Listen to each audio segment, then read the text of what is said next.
भारत के पंजाब के रेगिस्तान में रेत के टीलों के बीच एक कच्ची मिट्टी का घर था।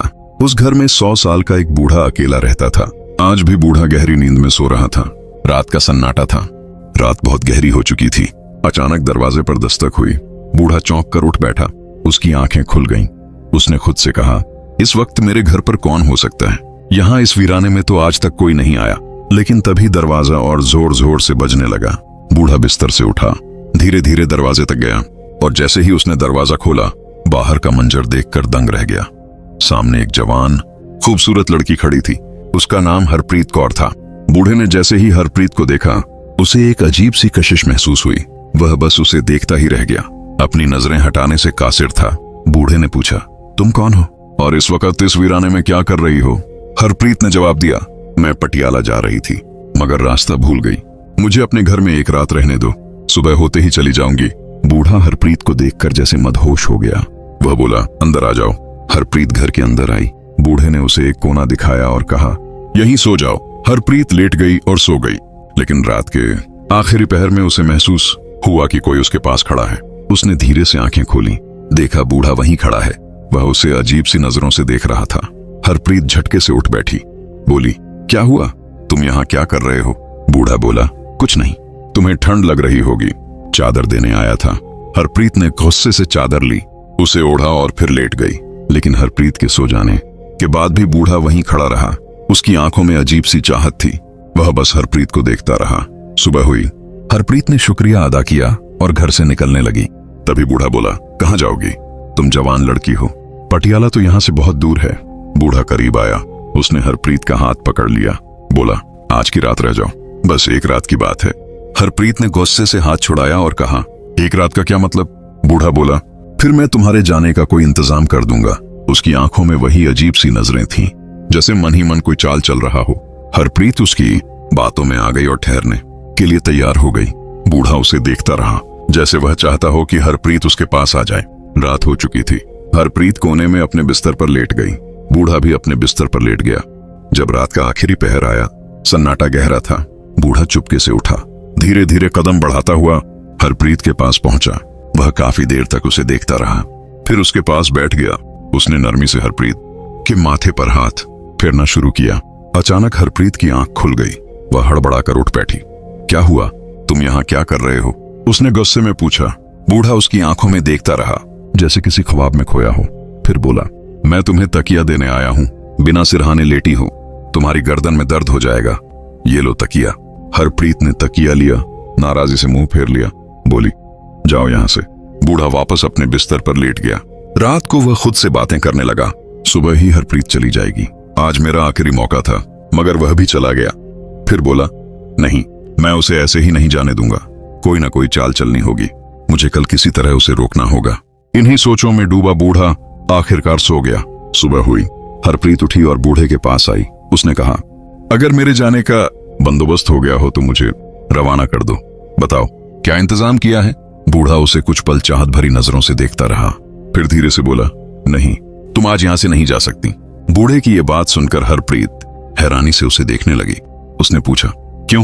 मैं क्यों नहीं जा सकती आज? बूढ़ा बोला, तुम्हें एक रात और रुकना होगा। हरप्रीत ने हैरानी से उसकी तरफ देखा और कहा, क्यों? क्या बात है? सब खैरियत तो है, मैं क्यों रुकूं?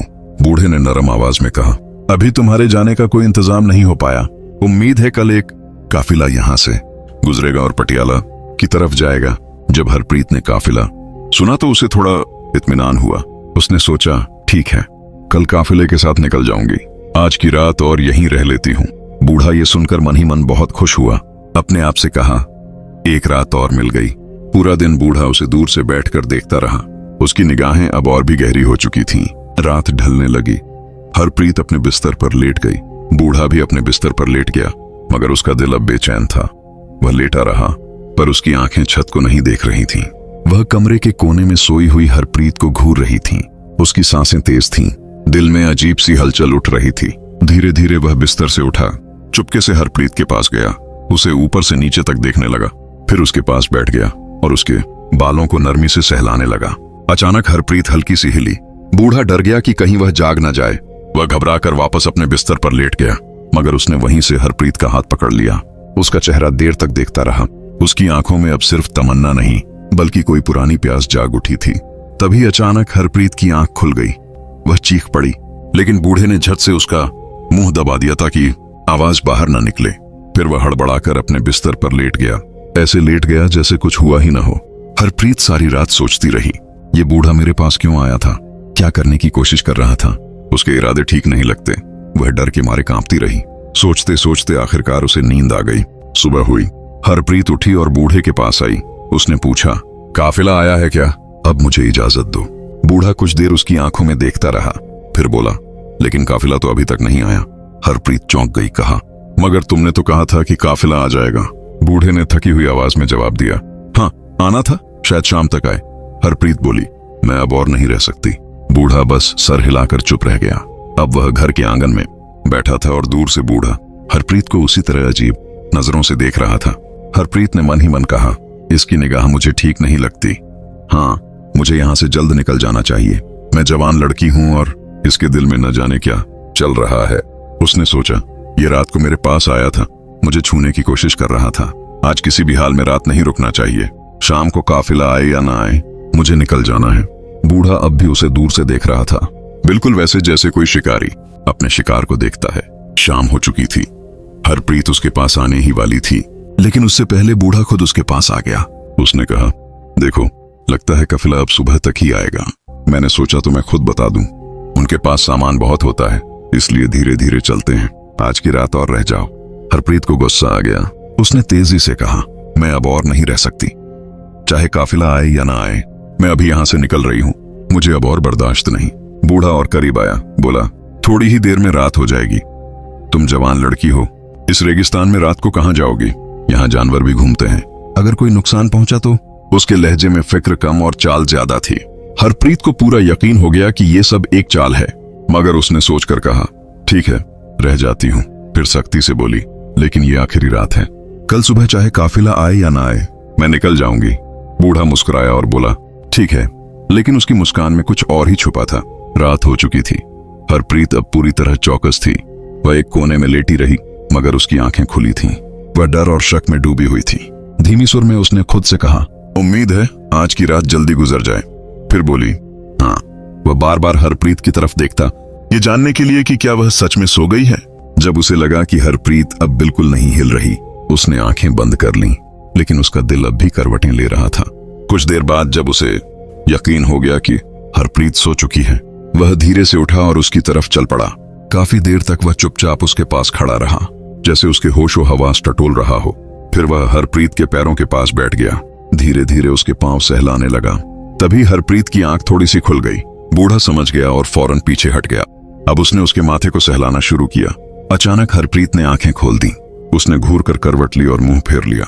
कुछ बोली नहीं, लेकिन उसके जिस्म की हरकत बता रही थी कि वह जाग चुकी है। बूढ़ा चुपचाप उठा, वापस अपने बिस्तर पर लेट गया।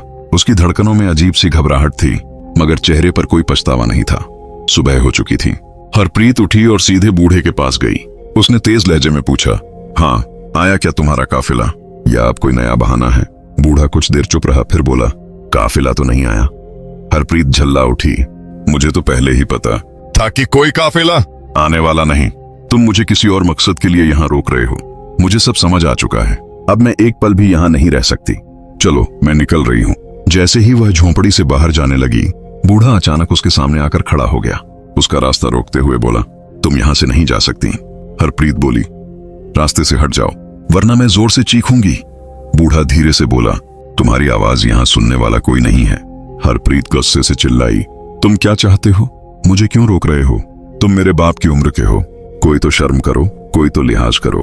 बूढ़े ने गंभीर आवाज में कहा, जो तुम्हें दिख रहा है वैसा नहीं है। तुम जिस शख्स की तलाश में पटियाला जा रही हो, क्या पता वह यहीं कहीं हो।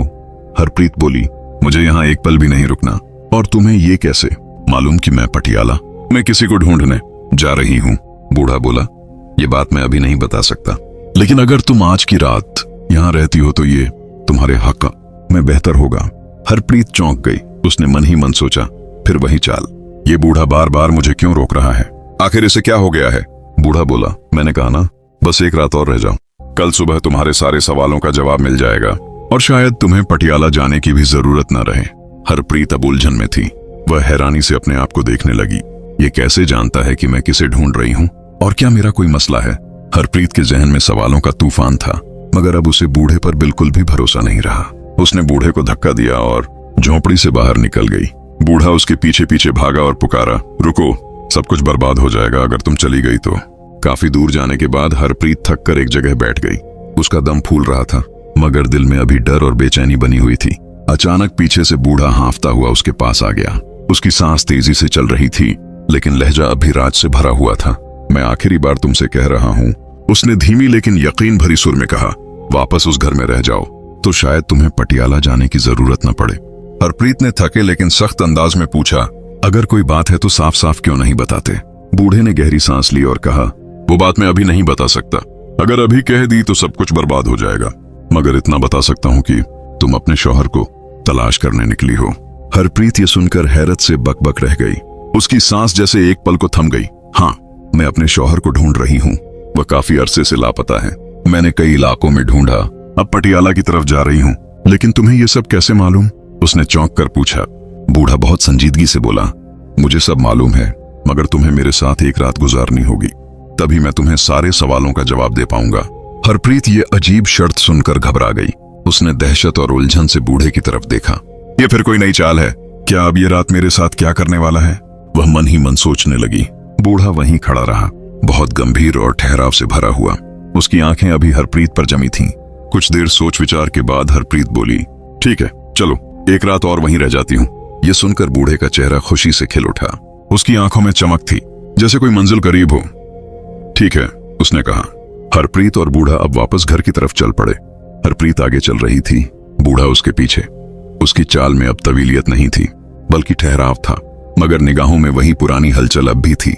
वह मन ही मन सोच रहा था, आज की रात कितनी मुश्किल से आई है और इस रात को मैं यूं ही नहीं जाने दूंगा। रात हो गई। हरप्रीत, जो अब बहुत होशियार हो चुकी थी, अपने बिस्तर पर लेटी रही, लेकिन उसकी आंखें खुली थीं। वह जाग रही थी, धीमी सुर में खुद से बातें कर रही थी और हर आहट पर चौकस थी। बूढ़ा अपने बिस्तर से उसे देखता रहा। जब रात का आखिरी पहर आया और उसे लगा कि अब नींद का असर हो रहा है, वह धीरे से उठा और हरप्रीत के पास जाकर बैठ गया। वह उसे प्यार भरी नजरों से देखता रहा, फिर उसका हाथ पकड़कर अपने सीने से लगा लिया। हरप्रीत ने झटके से हाथ छुड़ाया और गुस्से से मुंह फेर लिया। बूढ़ा चुपचाप उठा और फिर अपने बिस्तर पर लेट गया। उसकी आंखों में कोई पछतावा नहीं था, बस एक इंतजार था जो अब अपने अंजाम के करीब था। सुबह की पहली किरण झोंपड़ी की मिट्टी भरी दीवारों से छनकर अंदर आई। हरप्रीत पहले से जाग रही थी। उसके चेहरे पर नींद नहीं, बल्कि बेचैनी और डर साफ दिख रहा था। इस बार उसने बिना कुछ कहे, बिना बूढ़े से पूछे वहां से निकलने की तैयारी की। जैसे ही वह झोंपड़ी से बाहर जाने लगी, उसकी नजर एक कोने में बैठे शख्स पर पड़ी। वहां एक नौजवान बैठा था, खूबसूरत, रोशन चेहरा, साफ सुथरे कपड़े पहने हुए, मगर उसका चेहरा दूसरी तरफ था। हरप्रीत हैरान रह गई। वह उसके पास गई और पूछा, तुम कौन हो? नौजवान ने धीरे से अपना चेहरा उसकी तरफ घुमाया। हरप्रीत उसे देखकर हैरत से बकबक रह गई, जैसे उसके पैरों तले जमीन खिसक गई हो। वह जोर जोर से चिल्लाने लगी, क्या? ये तो मेरा शौहर जसपाल सिंह है। वह दौड़कर उस नौजवान से लिपट गई। उसकी आंखें आंसुओं से भर गईं। उसके लिए ये पल किसी जादू से कम न था। हरप्रीत बोली, तुम यहाँ कैसे आए? क्या मैं कोई ख्वाब देख रही हूँ? जसपाल ने उसे गले से लगाए रखा और धीरे से कहा, नहीं, ये ख्वाब नहीं, हकीकत है। मैं वापस आ गया हूँ। हरप्रीत की खुशी की कोई इंतहा न रही। बरसों से जिसे ढूंढ रही थी, आज वही उसके सामने था। लेकिन तुम कहाँ थे? हरप्रीत ने पूछा। और तुम इस बूढ़े के घर में कैसे पहुंचे? वह आदमी तो मुझे बिल्कुल ठीक नहीं लगा। क्या तुम उसे जानते हो? जसपाल ने उसकी आंखों में देखा।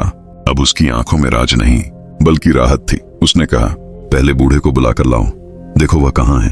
हरप्रीत ने झोंपड़ी के हर कोने में ढूंढा, मगर बूढ़ा कहीं नहीं था। वह वापस आकर बोली, वह तो कहीं नहीं है, लगता है जैसे गायब हो गया हो। कहाँ चला गया वह? जसपाल ने गहरी सांस ली और कहा, वह कहाँ गया, या तो अब तुम्हें खुद ही समझ आ जाएगा, लेकिन उससे पहले क्या तुम नहीं जानना चाहोगी कि मैं इतने साल कहाँ था? उसने ठहर कर पूछा। हरप्रीत ने एक साथ कहा, हाँ बताओ, कहाँ थे तुम? अब कहानी का सबसे बड़ा राज सामने आने वाला था। जसपाल ने कहना शुरू किया, एक दिन मैं घर से बाहर बाजार की तरफ निकला था। रास्ते में मुझे एक बूढ़ा आदमी और एक बहुत हसीन लड़की मिली। बूढ़ा एक साधु जैसा लग रहा था और लड़की बहुत जवान और दिलकश। मैंने उनसे मजाक किया। उस लड़की से कहा, तुमने इस बूढ़े से शादी क्यों की? तुम्हें तो किसी जवान के साथ होना चाहिए। मगर वह लड़की शायद कोई इल्म जानती थी, उसमें कोई राज भरी कव्वत थी। उसने मेरी तरफ देखा, कुछ पढ़ा और मुझ पर फूंक मारी। एक पल में मैं उसी बूढ़े जैसा हो गया, उसकी शक्ल मेरी हो गई। फिर उसने कहा, ये तेरी सजा है, अब तू सारी उम्र इसी हाल में रहेगा। हरप्रीत अब पत्थर की आंखों से सुन रही थी, उसकी सांस जैसे थम चुकी थी। लेकिन जसपाल आगे बोला, उसने एक उम्मीद भी दी। कहा, अगर तेरी अपनी जान से तू मोहब्बत करता है, तुझे ढूंढते हुए इस वीराने तक पहुंचे और तेरे साथ वक्त गुजारे, फिर तेरी असलियत जाने, तब तू अपनी असली शक्ल में वापस आ सकेगा। और हाँ, एक और शर्त थी, तू खुद अपनी पहचान नहीं बता सकता। हरप्रीत थर थर कांप रही थी। उसने कांपती आवाज में पूछा, तो क्या तुम वही बूढ़ा थे? जसपाल ने सर हिलाकर कहा, हाँ, मैं ही वो बूढ़ा था। जसपाल की बात सुनते ही हरप्रीत जैसे जड़ हो गई। उसकी आंखों में आंसू भर आए, मगर इन आंसुओं में अब अफसोस था, शर्मिंदगी थी। वह भागकर फिर से उसके गले से लिपट गई। बोली, मुझे माफ कर दो, मैं तुम्हें पहचान ही नहीं सकी। जसपाल ने उसके सर पर हाथ फेरते हुए कहा, इसमें तुम्हारा कोई कसूर नहीं। तुम जानती ही नहीं थी कि मैं तुम्हारा शौहर हूं। तुम्हारा दिल सच्चा था, नीयत पाक थी, और इसी सच्चाई ने मेरी सजा को तोड़ दिया। अब दोनों ने फिर से एक नई जिंदगी शुरू की, मगर इस बार उनके बीच न कोई राज था, न कोई फासला। अब सिर्फ भरोसा था, वफा थी, और एक ऐसा रिश्ता जो सजा से भी गुजरकर और भी मजबूत हो चुका था। मोहब्बत अगर सच्ची हो तो वह हर आजमाइश, हर वक्त और हर फासले को पार कर वापस लौट आती है। अगर मोहब्बत में धोखा आ जाए तो वह सजा बन जाती है, लेकिन सब्र, वफा और खुलूस के साथ वही मोहब्बत एक दिन इनाम बन जाती है। इंसान की बाहरी सूरत कुछ भी हो, असल पहचान उसके दिल की सच्चाई और नीयत की पाकीज़गी से होती है। ऐसी दिलचस्प कहानियां देखने के लिए मिस्टिक लॉक को सब्सक्राइब करें। यहाँ पर मिलती रहेंगी आपको नई से नई कहानियां, और बेल आइकन जरूर प्रेस करें ताकि हर नई कहानी जल्द से जल्द आप तक पहुंचे।